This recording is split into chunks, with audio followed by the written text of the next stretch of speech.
Welcome everybody to my tips and tricks Diablo 4 video. A number of things that I wish I knew earlier. I've made a similar video for Path of Exile, and I think a lot of these could be useful to new players, returning players. Hopefully these stay relevant over years to come. But these are the things that I've learned over my first week and a half playing this game all day, every day, and learning as much as I can. So let's get through them. Number one. Weapons are your most important slot for leveling and arguably even in the end game. It's your base damage, it's what all of your damage dealing abilities scale off of, so upgrading weapon frequently in the campaign will give you the biggest power boost to increase the strength of your character. Rerolling affixes on a piece of gear. That is really expensive, or it can get really expensive. So be careful, because this gold cost goes up. However, you can make it a little cheaper by not picking dumb stuff. When you reroll and you don't get something that you want, you should pick the no change. It says materials won't be refunded. However, if you pick something else, the gold cost to reroll it again goes more up than if you pick no change. So if you're looking for a specific stat, always pick no change until you get the specific stat. See, the next one, it already went up by 400,000, but if I picked something else, it would have been even more expensive. I didn't know this one until a few days ago, and I wasted probably a lot of gold. Next up, horses. You unlock your mount at the start of Act 4. So do the campaign. You only need to do the campaign once per account and never again if you don't want to. You don't have to do it again at the new season start, a new patch or anything like that. The campaign is a one time per account, and then you can go just do open world stuff for your second character or get boosted or whatever tickles your fancy. So you unlock the horse in the start of Act 4, and the horse movement speed goes up if you put your mouse cursor further away from your horse. So sometimes maybe you are like, oh my god, why is my horse so slow? It's because your mouse's cursor is too close to your character. If you move it further away, the horse goes faster. And then you can press space to go even faster, and it keeps the momentum. So you keep pressing space, it keeps going fast. There's 3 charges on this, and you can use it on cooldown and just go pretty fast. Just keep your mouse cursor far away. While we're here, let me demonstrate a little sorcerer thing. You can use Flame Shield while casting something. For example, a town portal or looting an objective in a dungeon, and the monsters will not interrupt it. So I can TP to town, press my Flame Shield, and I can take 2. You have mobs around you, you want to TP up, you go a little away, you press your Flame Shield while teleporting, and then you finish the cast and you're safe. Here's another way to show how good Flame Shield is. These objectives, you can just start looting them and then pop Flame Shield. Now you have the box, you don't have to kill anything. Most other classes have to like full clear this room to pick up these objectives, and then more mobs keep flooding in from the corner and they interrupt them. It's like really annoying, but Sorc can just Flame Shield. I'm sure other classes have some tools to deal with this, but it's just a nice thing for Sorc. Leveling. There are a bunch of different consumables in the game, and they are all elixirs. You can have 1 up at a time, and there are also instances, but that's much more expensive, and you lose it when you die, so let's not talk about instances for now. There's a whole bunch of different types of elixirs. Some of them are drop only, and some of them are craftable. You can craft them at the alchemist, but all of them provide a 5% increased XP bonus, which is additive with the world tier XP bonus. So on the highest world tier, this is only a 2.5% XP increase, but it's still something, and you get some other random stat like dodge or armor or attack speed. There are some really good ones like max life, resource cost reduction. These are of course drop only, crit. So there's some really, really strong ones. So use the elixirs. They last for half an hour. Mechanic stuff. There is 2 affixes in the game, like injured and healthy, and they are related to how much HP the mobs you're fighting have. So healthy enemies are 85% HP or higher, and injured enemies are 35% HP or lower. So if you find rolls in your gear, as you can see, this 50% increased damage to injured enemies, this one gives me 50% increased damage when they are below 35% health. When a mob is frozen, it is counted as chilled.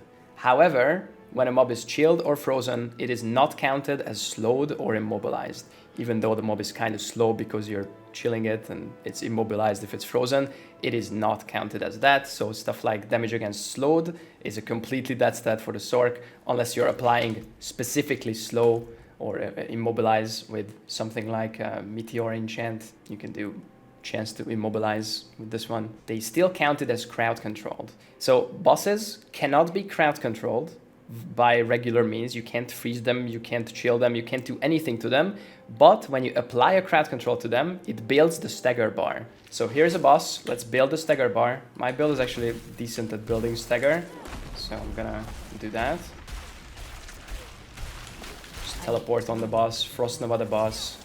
So when this bar builds up to full, the boss gets staggered. And when the boss is staggered, it counts as every single CC in the game. So stuff like frozen, chilled, dazed, immobilized, stunned, it will count as all of these things for the purposes of your damage calculation. Next up, a little bit of combat stuff. Damage resistance aura. Probably seen some of these monsters around. This purple beam. These are what's referred to as blue monsters right now. But this is the only blue monster mod available in the game right now, the damage resistance aura. This gives all of these mobs around it an insane damage reduction. I don't know how much it is, 80%, 90%, it's crazy. So if you ever tried fighting an elite and you're like, oh my god, my build does no damage, why is that? It's probably because there's one of these guys around. So you can see how I shot this elite multiple times and I'm like doing Z DPS. I will kill the damage resistance mob and I will then one-shot the elites. That's how much damage resistance it does. Sometimes you don't notice it and you're fighting like a big pool and some dumbass walks in from the corner and just like kills your whole pool because it puts damage resistance aura. So look for the purple beams and snipe them before you kill the rest of your pool. If you are solo farming a dungeon, the easiest way to reset it, there is complicated ways to reset it. There is some funky thing going on right now where if you pop a nightmare dungeon key, like a low tier one, it pulls you out of your current dungeon and resets it, but that requires you to craft some low tier keys to do that. Easiest way to reset the dungeon is leaving the dungeon, logging out and logging back in. You will be at the start of the dungeon and you can go into the next one and it's gonna be reset.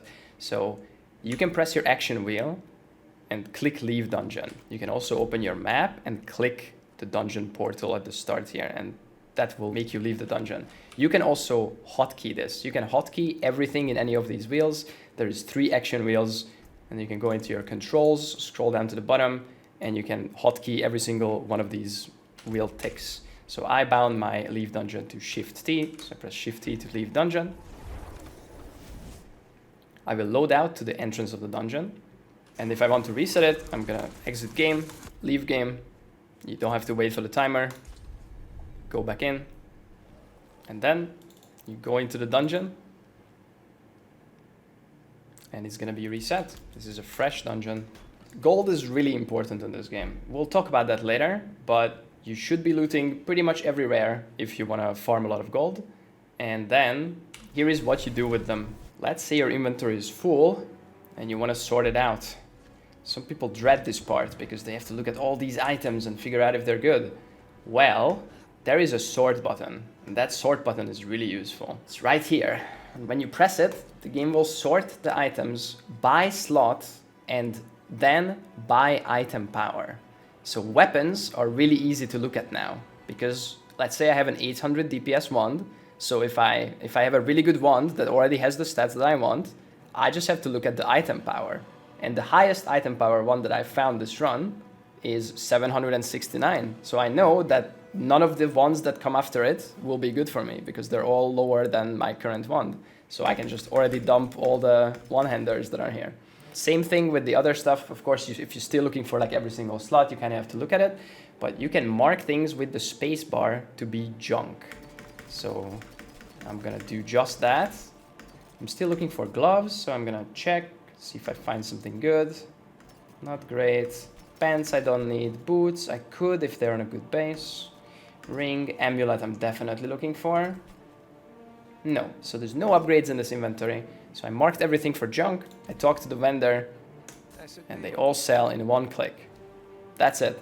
Okay? Early on, when you're leveling, you'll want to salvage stuff, but eventually you're going to have so many materials that you're always going to be kept by gold and not materials. So eventually, let's say level 30, 40, 50, you probably want to stop salvaging stuff and you're going to want to start selling stuff because gold will always be useful.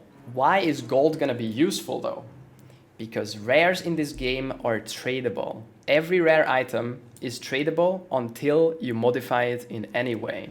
If you find a random rare drop on the ground, you can trade it to any other player in the game. Not just the people in your group, not just your friends, not just anyone, okay? They're up for sale. However, if you upgrade it via the blacksmith or reroll any stat on it via the occultist, it becomes account bound and you can no longer trade it. Or if you apply a legendary power to it, it becomes legendary and it can no longer be traded. Legendaries and unique items cannot be traded to other players. Elixirs, consumables, are also tradable, and dungeon keys are not, or dungeon sigils are not. There is no trade site per se, like in Path of Exile, but there are third-party stuff that starts popping up. The way I did my trading is via the Sanctuary Discord. It's discord.gg/Diablo 4. It's pretty official, I guess. There are some devs on the Discord, so it's, you know, at least recognized. It's a massive Discord. It has over 200,000 members as of the creation of this video, probably way more now. And they have some really nice trade system. So you join, you set up some roles to see if you're hardcore, softcore, season, non-season. You can tick, you know, what language channels you want to see. If you want to see some content creator stuff, you can select your class, your platform.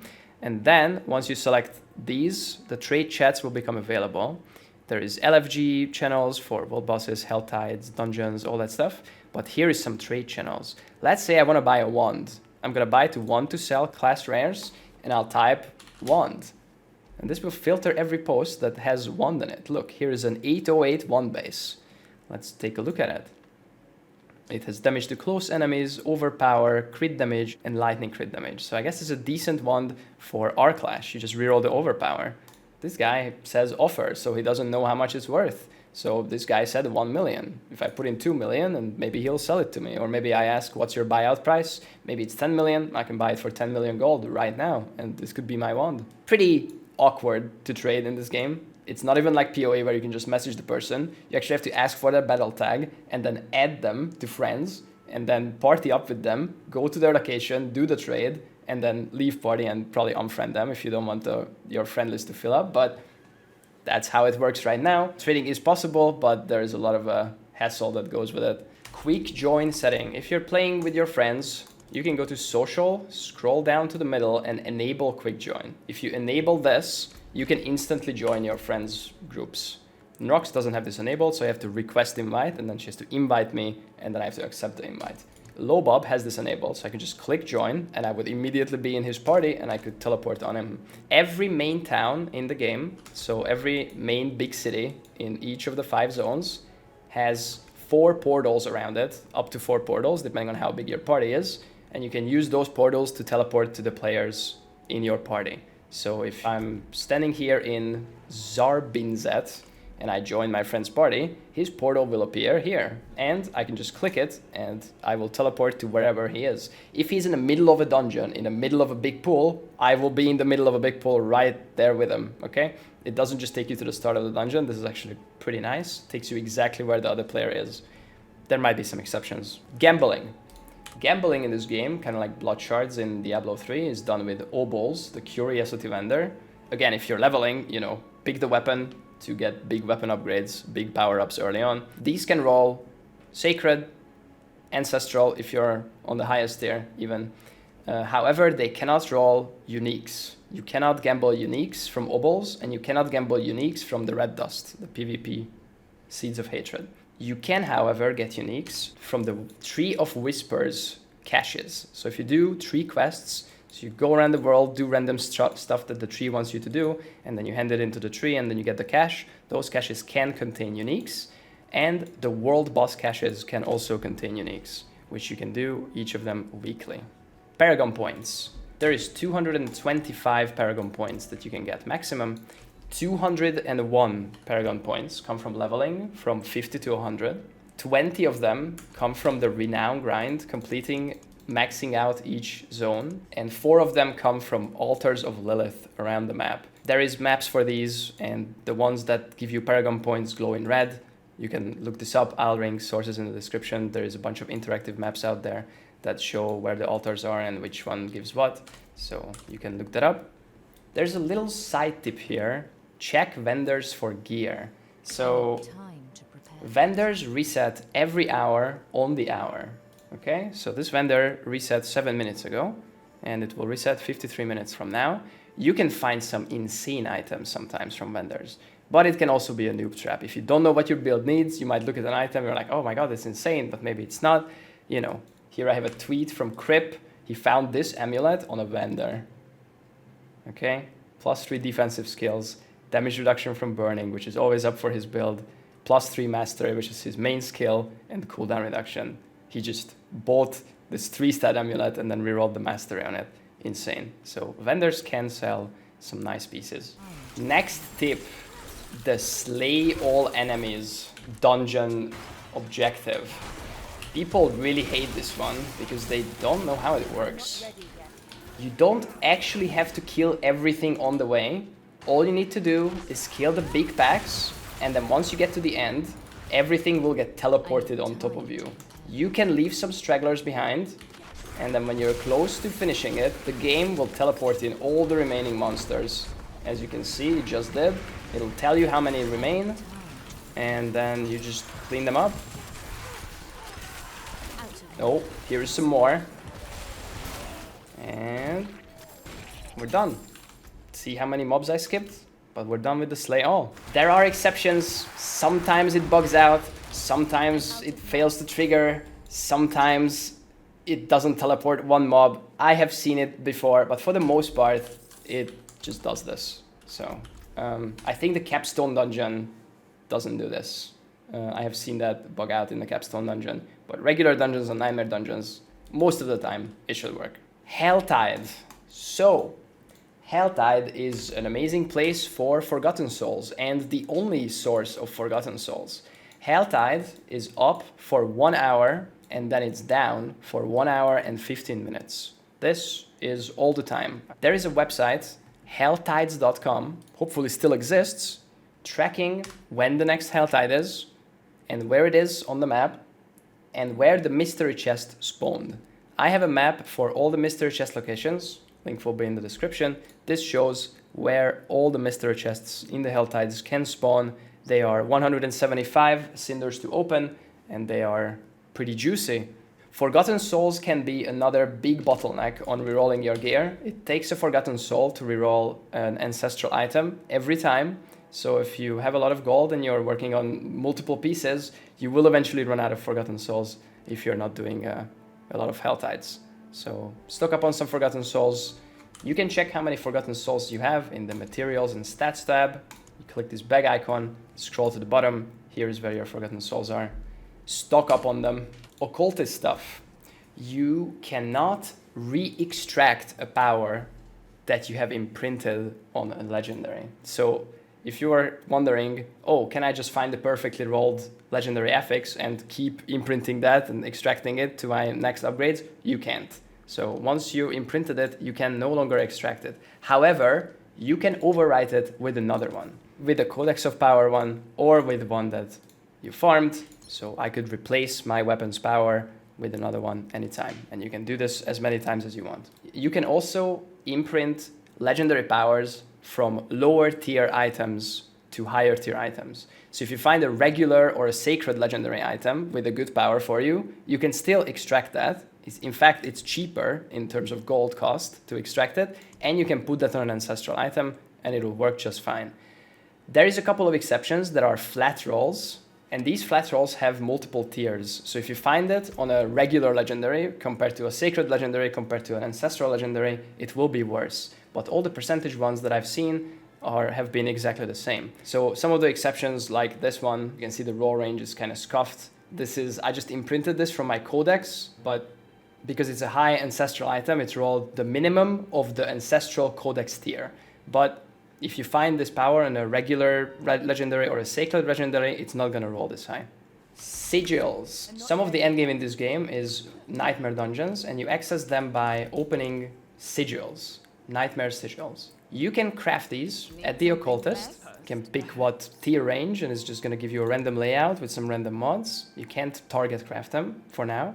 However, you can salvage them and get some of that dust back. So Dark Ravine, I think, is not a great layout. So I'm gonna salvage it. And I got 110 sigil power. I can use that 110 sigil power, or rather 275, to craft a tier 41 to 50. Other one? Maybe it draws a better layout. Sunken Ruins, maybe that's better. The higher the tier, the more it costs to craft it, of course.